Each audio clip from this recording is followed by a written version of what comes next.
ನಮಸ್ತೆ ವೀಕ್ಷಕರೇ, ಶುಭೋದಯ. ಜಾತಕ ಫಲ ಕಾರ್ಯಕ್ರಮಕ್ಕೆ ಸ್ವಾಗತ. ನಾನು ಪ್ರಗತಿ ಜೈರಾಮ್.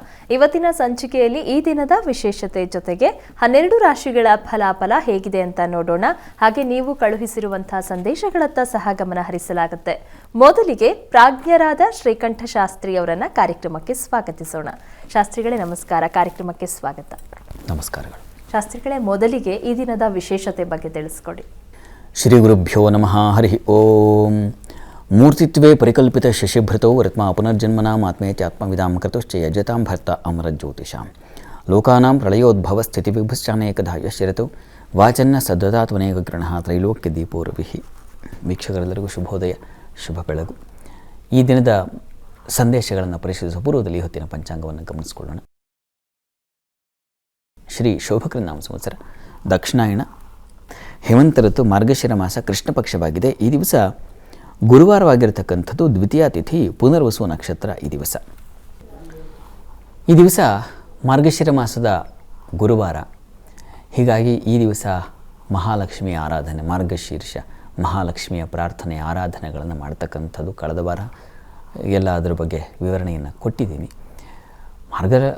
ಮಾರ್ಗಶಿರ ಮಾಸದ ಮಹಾಲಕ್ಷ್ಮಿ ಈ ದಿವಸದಲ್ಲಿ ವಿಶೇಷವಾದ ನೈವೇದ್ಯ.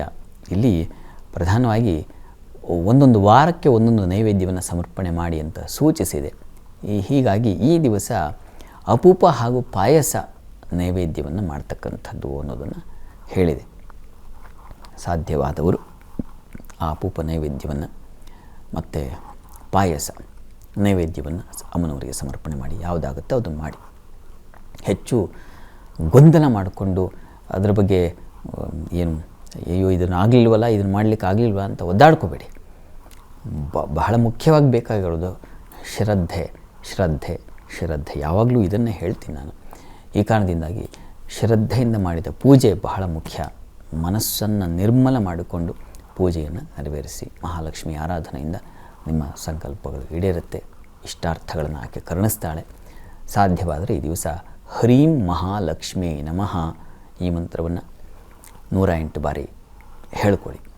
ಅಮ್ಮನವರ ಸನ್ನಿಧಾನದಲ್ಲಿ ಹತ್ತಿರದಲ್ಲಿ, ದೇವರ ಮನೆ ಹತ್ತಿರದಲ್ಲಿ ಕೂತ್ಕೊಂಡು ಇದನ್ನು ಮನಸ್ಸು ಮತ್ತು ಯಥಾ ಪ್ರಕಾರ ಅದೇ ಯಾವುದೇ ಆಲೋಚನೆಯನ್ನು ಪಕ್ಕಕ್ಕಿಟ್ಟು ತಂದುಕೊಳ್ಳದೆ ಮನಸ್ಸಿಗೆ ಆಲೋಚನೆಗಳನ್ನು ತರಬಾರದು, ತುಂಬಿಕೊಳ್ಳಬಾರದು.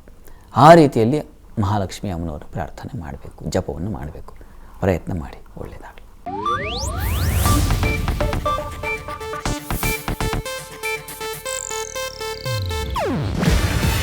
ಇದು ಏಷ್ಯಾನೆಟ್ ನ್ಯೂಸ್ ನೆಟ್ವರ್ಕ್ ಪ್ರಸ್ತುತಿ.